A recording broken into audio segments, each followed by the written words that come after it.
মঙ্গল বুধবার বা বুধবার ডেকেছিল স্যার, আর আসলে আজ ওকে ডেকেছে ওর ষাঁড়। ষাঁড়ে লিয়া পার চলে গেল, এবার ঘুরবে কখন? ঘুরবে একটা বাচ্চা কোলে করে। আমি আপনাকে যেটা বুঝাইতে চাই, এই বিয়েটা পালিয়ে গিয়ে বিয়ে করলো, আজ ভরি ভরি সমাজে আছে এই বিয়েটা জায়েজ, বৈধ কি অবৈধ শুনেলেন? আল্লাহ পাকের নবী বলছেন, আইয়ুমা ইমরাতিন নাকাহাত বেগাইরে ইজনে ওয়ালিহা ফানিকাহুহা বাতিলুন, ফানিকাহুহা বাতিলুন। নবীজি বলছেন, আইয়ুমা ইমরাতিন নাকাহাত, যে মেয়েটা বাকেরা মেয়ে বিনা গার্জেনের অনুমতিতে বিয়ে করলো, এই বিয়েটা ফানিকাহুহা বাতিলুন, এই বিয়ে হবে না, হবে না। তার পালার কারণটাই হলো তার বাবা মেনে নেবে না, মানলে তো বাড়িতে বিয়েটা হতো, মানবে না, তার কারণেই পালালছে। বলে আব্বা জানলে দিবে না, চল আমরা পালিয়ে যাই। পালিয়ে নকল গাওয়া সাজিয়ে বাবা সাজিয়ে বিয়ে করেছে। এই বিয়ে রাসূলের হাদিস অনুযায়ী হবে না, হবে না। এই হারাম খন্নি বিয়ে, এই বিয়ে হবে না। তবে এই বিয়ে হওয়ার কারণটা হলো বেপরদা। পর্দায় যদি আমরা বেটিকে তখন থেকে দিয়ে দিতাম, বোরকার মধ্যে করে দিতাম, আর এই রকম গার্জেনের ব্যাপারে বিশ্বনবী মুহাম্মদুর রাসূলুল্লাহ সাল্লাল্লাহু আলাইহি ওয়াসাল্লাম বলেছেন, ও ভাইজান ভালো করে শুনে যান, আমরা গার্জেন, আমাদের দায়িত্ব আছে কিনা? আল্লাহ পাকের নবী বলছেন, মা মিন আবদিন ইয়াস্তারিহিল্লাহু রাইয়াতান ইয়ামুতু ইয়াউমা ইয়ামুতু ওয়া হুয়া গাসুন লিরাইয়াতিহি ইল্লা হারামাল্লাহু আলাইহিল জান্নাহ। বুখারীর হাদিস। আল্লাহ পাকের নবী বলছেন, যাকে আল্লাহ গার্জেন করেছে, আমরা গার্জেন, আমার দুটো মেয়ে আছে, দুটো ছেলে আছে, আমার ছেলে ভুল করছে, আমার ছেলে ছাঁটা কাটা প্যান্ট পরে একবারে ডাঁড়া পর্যন্ত দেখাচ্ছে, দেখাই না দেখাই না, হাইরে 2022-এর প্যান্ট পরা এখানে এসে আটকে আছে, 2025-এ মনে হয় হাঁটুতে চলে আসবে, আর ইয়ার পাছা গোটাই বেরিয়ে যাবে, আর 2030-এ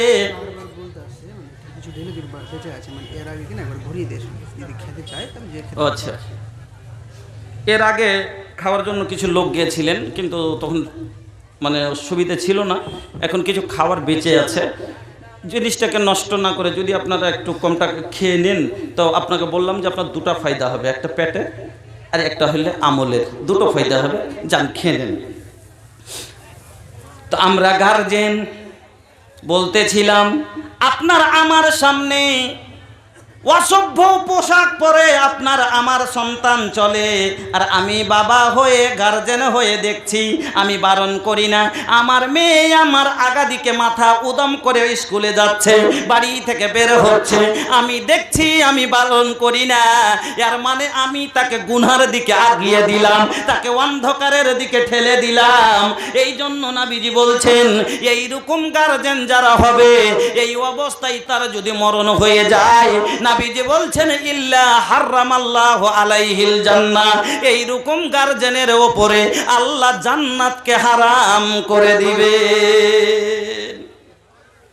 গার্জেন হয়েছেন, আপনারও দায়িত্ব আছে, খালি বাপ লয়। হ্যাঁ, মন খুশি হয়েছে আব্বা আব্বা ডাকছে, কিন্তু আব্বাস ডাক শোনার লেগে কিছু করতে হয়। তো বলতেছিলাম, পর্দা এই জন্য আল্লাহ রাব্বুল আলামিন দুনিয়ার সমস্ত জিনিসের মধ্যে আমার মা বোন হলো 1 নম্বরে, আমার বন্ধুরা সমস্ত মাখলুকের মধ্যে হলো আদম সন্তান হলো দামি, আর আদম সন্তানের মধ্যে আমার মারা হলো বেশি দামি, কারণ আমি আলিম হলো ওই মার কোখের, আমি ফাজিল হলো ওই মার পেট থেকে, নবী ওয়ালি আউলিয়া শাহাদা যত কেউ এসেছে ওই মার পেট থেকে এসেছে। এই জন্য মা আমার এত দামি জিনিস, আমি যতই বড় আলিম হয়ে যাই না কেন, আমি যত বড় আপনার আগাদিকে ভাষণ রাখি না কেন, আমার মা যদি আমার প্রতি অসন্তুষ্ট হন, আমার জান্নাত যাওয়া লাগবে না, আমি যেতে পারি না, আমার ইবাদত কবুল হবে না। এ মা আমার, আপনি এত দামি, আল্লাহ আপনার এত সম্মান করেছেন, আল্লাহ আপনার এত সম্মান করেছেন। মাগো সোনা, যদি আপনার সোনার একটা চেন আছে, যদি চুরি হয়ে যায় আবার নতুন করে পাবেন। আপনার একটা সোনার বালি আছে, যদি চুরি হয়ে যায় আবার নতুন তৈরি করে পাবেন। একটা রূপার চেন আপনার পাতা আছে, হারিয়ে গেলে আবার নতুন পেয়ে যাবেন। কিন্তু বোন রে, সম্মান যদি হারিয়ে যায় আর জীবনে নতুন করে সম্মান পাওয়া যাবে না। সব থেকে দামি জিনিস, এই জন্য আল্লাহকে বেশি লুকিয়ে রাখতে বলেছে।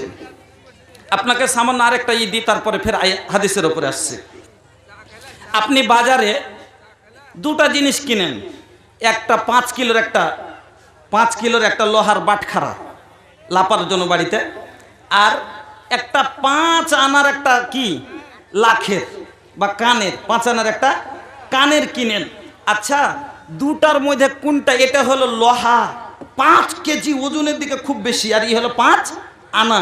কিন্তু কোনটাকে বেশি আপনাকে বেশি যত্ন করে দেয়? কোনটাকে যত্ন করে দেয়? কানেরটা। কেন দেখবেন? ওকে আগে একটা কাগজে মুড়বে, তারপরে একটা খাপের মধ্যে একটা লরম ফের তুলা দিবে, তারপরে রেখে খাপের মুখটা প্যাক করে তারপরে ছোট্ট একটা ক্যারিতে ভরে দিবে, আর ভরে দিয়ে তারপরে আপনার হাতে যখন দিবে আপনি খালি এদিকে দেখবেন কোন দিকে দিয়ে কেউ দেখছে নাকি, কোনখানে লুকাবো। তারপরে রাস্তায় আস্তে আস্তে বারবার খালি পকেট চেক করবেন, আছে না পড়ে গেল। কিন্তু 5 কেজির একটা বাটখারা যখন আপনি কিনে আনবেন, আপনাকে মধ্যখানে একটা দড়ি বেঁধে হাতে ঝুলিয়ে দিয়ে দিবে। চোরের ভয় নাই, পড়ে যাওয়ার ভয় নাই। আমার বন্ধুরা, আমার মা খালারা, আল্লাহ রাব্বুল আলামিন তার চাইতে আপনাকে দামি করেছেন। আল্লাহ বলে, আল্লাহ পাকের নবী এই জন্য বললেন, শোনো, আর দুনিয়া কুল্লুহা মাতা, দুনিয়া তো সব যত কিছু আছে সব তো সামান, কিন্তু ওয়া খায়রু মাতাই দুনিয়া, তার মধ্যে দুনিয়ার সমস্ত ভালো দামি জিনিসের মধ্যে 1 নাম্বার দামি জিনিস হলো কি? আলমারাতু সলেহা, সেটা হলো নেক নারী। আল্লাহ সুন্দর করে যত্ন করে বানাইছে তোমায়। দেখি আমি কোরআনেতে লেখা আছে, সূরা নূরেতে, পর্দা করতে আদেশ আছে তোমার সারা গায়ে। আল্লাহ সুন্দর করে যত্ন করে বানাইছে তোমায়। গোলাপ সুন্দর, নার্গিস সুন্দর সুন্দর আরো ফুল, সব চায়ে সুন্দর তোমায় বানালছেন রাব্বুল।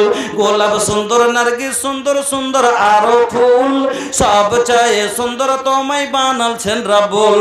বোরকা পরে রাখো ঢেকে, দেহটা জানো কেউ না দেখে, আর দেখলে কিন্তু জাহান্নামে হবে তোমার ঠাঁই। আল্লাহ সুন্দর করে যত্ন করে বানাইছে তোমায়। আমার বন্ধুরা, আপনার মা খালারা শোনেন, আপনার গলিতে একটা কলমা বোরের গাছ আছে, কমলা বোরের গাছ। ওই বোরের গাছটার চতুর্দিকে যদি আপনি জাল দিয়ে না ঘেরেন, যেই আসবে সেই ঢেল চালাবে, যেই দেখবে সেই ছিঁড়ার চেষ্টা করবে। এই জন্য তাকে বেড়া দিতে হয়। আপনি একটা গাড়ি কিনেছেন, আপনার গাড়িটা আপনি যখন বাইরে রাখেন তখন ওপরে শীতকালের একটা দেখবেন কাপড় দিয়ে ঢেকে দেন, ধুলো পড়তে দেন না। বাচ্চাদের আগা বাইরে রাখতে গেলে বাচ্চারা তার সিটকে ঠোকরে ছিঁড়ে দেয়, এখানে ওখানে ময়লা পড়ে যায়। ওই রকমই আমার বোনেরা হলো একটা গাড়ির মতো তৈরি হয়েছিল আল্লাহর মার শোরুমে পেটে, ওখান থেকে বের হলো। এবার তার যতদিন শোরুমের মালিকের কাছে শোরুমে ছিল, তারপরে বাবা হলো শোরুমের মালিক, শোরুম থেকে বের হয়ে আপনি রিটেলার কিনে নিলেন। এবার গাড়ি আর রক্ষা করার দায়িত্ব হলো আপনার। আপনি যদি বাইরে খাড়ো করে রাখেন, কখন আপনি পাংচার পাবেন, কখন আপনি সিট ছেঁড়া পাবেন। আর তাকে যদি সুরক্ষা করে ঘরে রাখেন, তাকে সুন্দর করে পাবেন। ওই রকমই আপনার এই স্ত্রীকে যদি বিয়ে করেছেন আপনি, এই গাড়ির ড্রাইভার হলেন আপনি, এই গাড়ির ওয়ানার বুক আপনাকে দিয়েছে কিনা বলেন? যেদিন আপনি বিয়ে করেছিলেন সেই দিন আপনাকে একটা ওয়ানার বুক দেওয়া হয়েছিল, নিকাহ নামা, কাজী নামা দিয়েছিল কিনা? আপনাকে দিয়েছিল এই গাড়ির জিম্মেদারি। আজ থেকে এই ৮১,০০০ টাকার বিনিময় তোমাকে গাড়ি দেওয়া হলো, জীবন ভরে চালাও। কিন্তু ব্রেক মা যেমন করে তুমি চালাবে, গাড়িকে লোকের হাতে ছেড়ে দাও, গাড়ি ঢনঢনে হয়ে যাবে। গাড়িকে সুরক্ষিত নিজের হাতে রাখো, গাড়ি সুরক্ষিত থাকবে। এই গাড়ি তোমার। এবার বাড়ি আনার পরে চাচতো ভাইকে দেন, মামাইতো ভাইকে দেন, খালাতো ভাইকে দেন, ফুফাতো ভাইকে দেন, বা নিজে রাখেন। না না, আমি ওনার, আমি মালিক, এই গাড়ির দায়িত্ব আমার আছে, আমি অন্য কাউকে দিব না।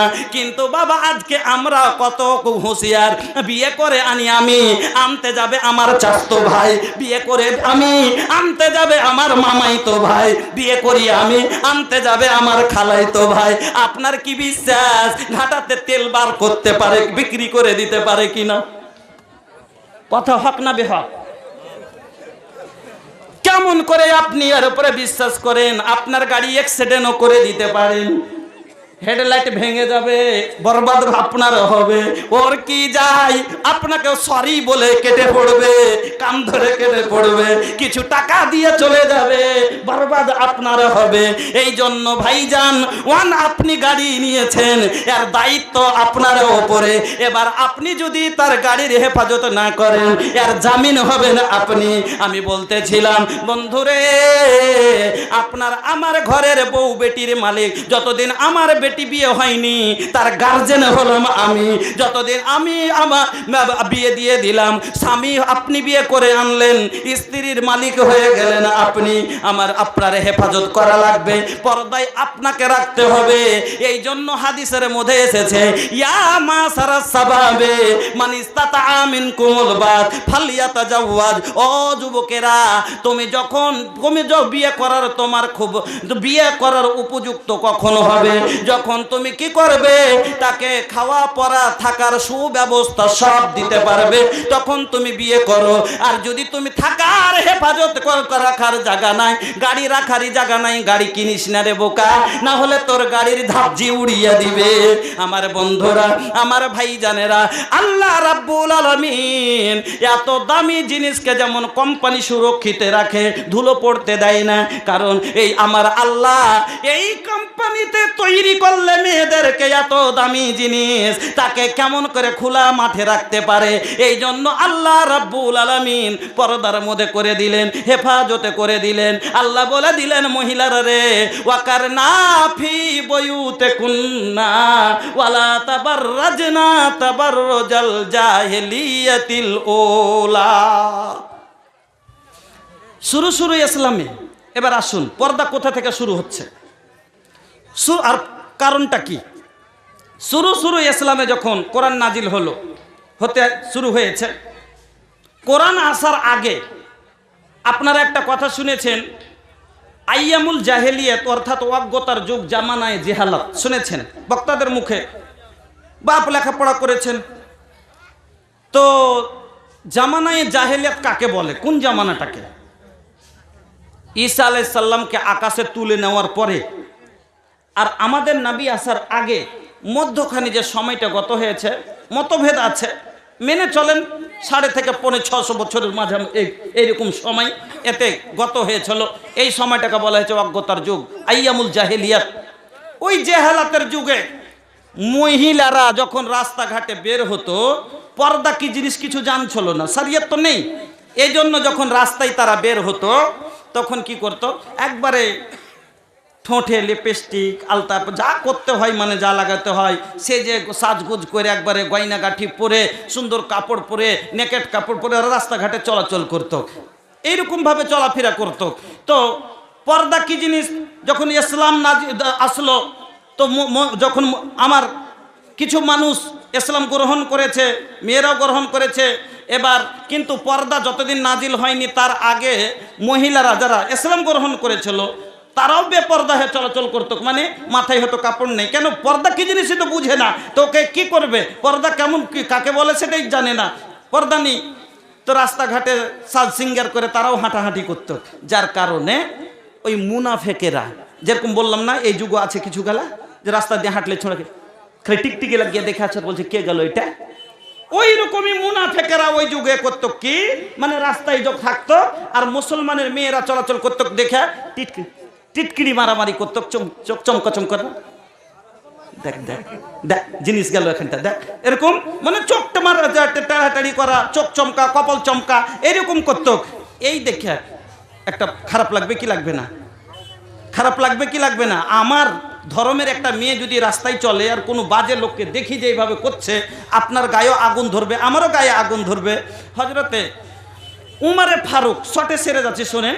একদিন আল্লাহ পাকের নবীর কাছে আসলেন, হ্যাঁ, মানে এইভাবে রাস্তাঘাটে চলাচল করছে মহিলারা, তো উমর ফারুককে ভালো লাগলো না।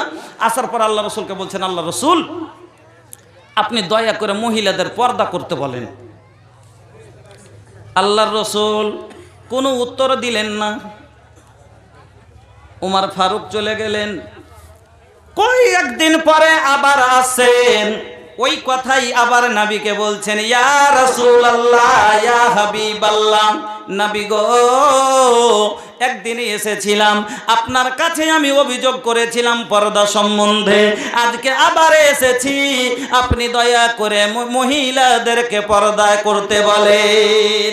আল্লাহর রাসূল আবার কোনো উত্তর দিলেন না। উমরের মনে মনে একটা কিন্তু মন খারাপ হবে কিনা যে একবার দুবার বলছি, কিন্তু হ্যাঁ বা না একটা কথা তো আল্লাহ রসুল বলবেন, কোনো কথাই তো বললেন না। ওমর ফারুক চলে গেলেন, চুপচাপ করে চলে গেলেন। আবার আর একদিন আসেন, আর মনে মনে কিন্তু বলছেন, আজকে যাব আল্লাহর রসুলকে এই কথা বলবো, যদি উত্তর দেন ঠিক আছে, না হলে আজ থেকে এই বিষয়তে আর কোনো কথা বলবো না। আল্লাহর রাসূলের কাছে চলে আসলেন। আসার পরে এবার বলছেন ওই কথা, ইয়া রাসূলুল্লাহ দয়ার নবী গো মহিলাদেরকে পর্দায় পুরুন, পর্দা করতে বলুন, আপনি দয়া করে পর্দার হুকুম করেন। আল্লাহ রাব্বুল আলামিন আরশে আজিম থেকে সব দেখতে আছেন। আল্লাহ বলেন, বান্দারে আমি তোর কতটা কাছে আছে শোন। আল্লাহ মা তুওয়াসবিসু বিহি নাফসুহু ওয়া নাহনু আকরাবু ইলাইহি মিন হাবলিল ওয়ারিদ। বান্দারে তোরা মনে ভাবছিস আমি সাত আসমানের উপরে আরশে আজিমে আছি, ওরে বান্দা শুন আমি তোর কতটা কাছে আছি, তোর অন্তরে যে কল্পনাটা তোরা করিস সেটাও আমি জানি, আর তোর ঘাড়ের রগটা তোর বডি থেকে যতটা কাছে আছে আমি আল্লাহ